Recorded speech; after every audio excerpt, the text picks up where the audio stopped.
We're taking a look at our new Pixio monitor. It just dropped today. You can just pick it up. We did a review of the 32-inch version of this a while back.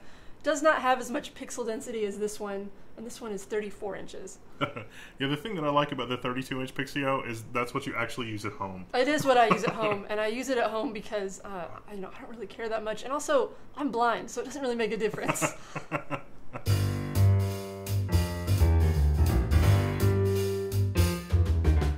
This is the PX347c. It is FreeSync, and so that's the claim to fame on this monitor is FreeSync, and so of course we are testing with RX Vega 64. Now the FreeSync setup on this monitor is really weird.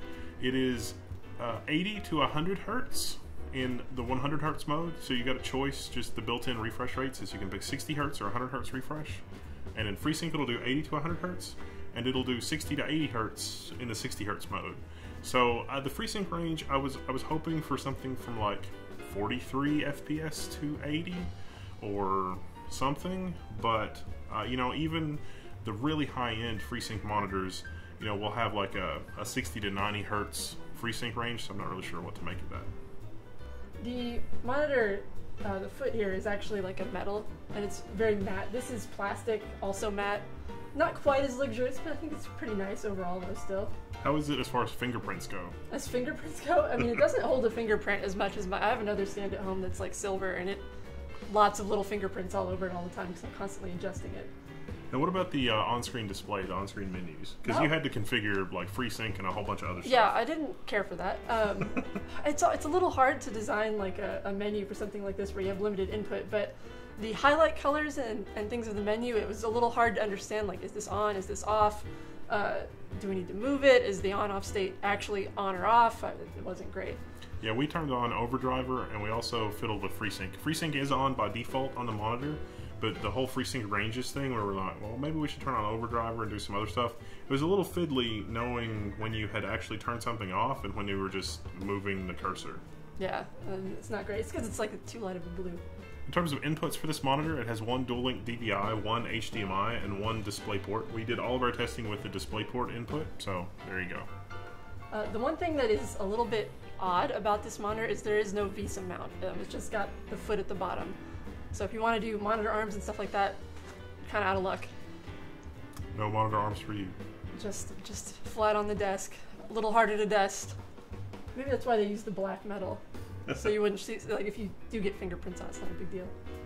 Now, as with all of our monitors, we've been trying to do the high-speed testing. We did set up the camera for high-speed recording, and we did the UFO test, and we also did the frame skip test.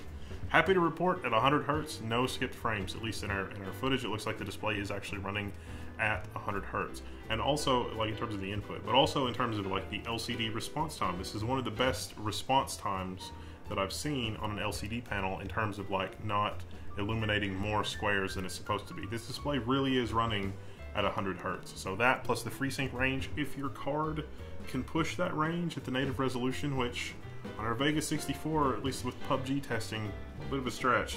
It was a little rough on PUBG, but I think it'd probably be fine otherwise.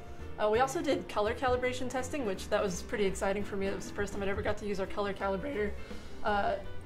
Pretty normal results. The only thing that we thought was a little weird was that the brightness was considerably shorter than what it wanted it to be. It wanted it to be much brighter, and this monitor it doesn't go that high. Yeah, we used the Spider 5 Pro hardware. We also used DisplayCal, and for the calibration it was looking for a brightness of about 200 nits, and at maximum brightness we were only able to get about 153 nits.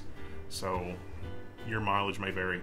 We did make a color profile. You can download the color profile for this monitor, so if you pick one up and you know your monitor, if it's close to ours, the color profile might match. So there's a link for that in the story on the website.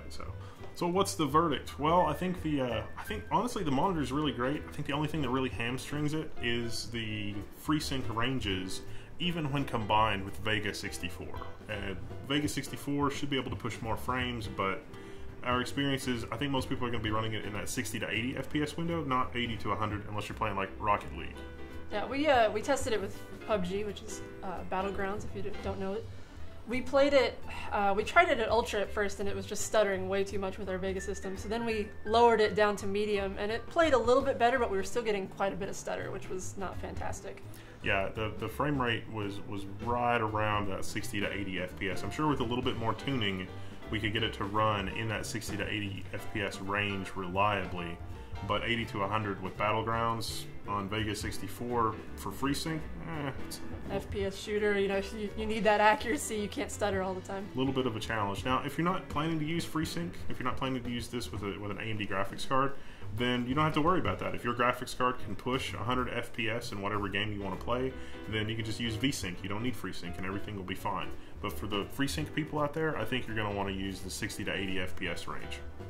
So we don't know the final price on the monitor just yet, but we would recommend maybe doing some comparison shopping because we do think it's a pretty good monitor for what it is. Yeah, we've reviewed a lot of 3440 by 1440 monitors. This is the only one that I've seen that has a FreeSync range that goes up to 100 Hertz. You know, the best that we've been able to do on other displays, even like 2560 by 1440 displays, was only up to 90 Hertz. And that's even on monitors, 1440p monitors that advertise, you know, they go up to 120, 144 Hertz. When you turn on FreeSync, caps out at 90.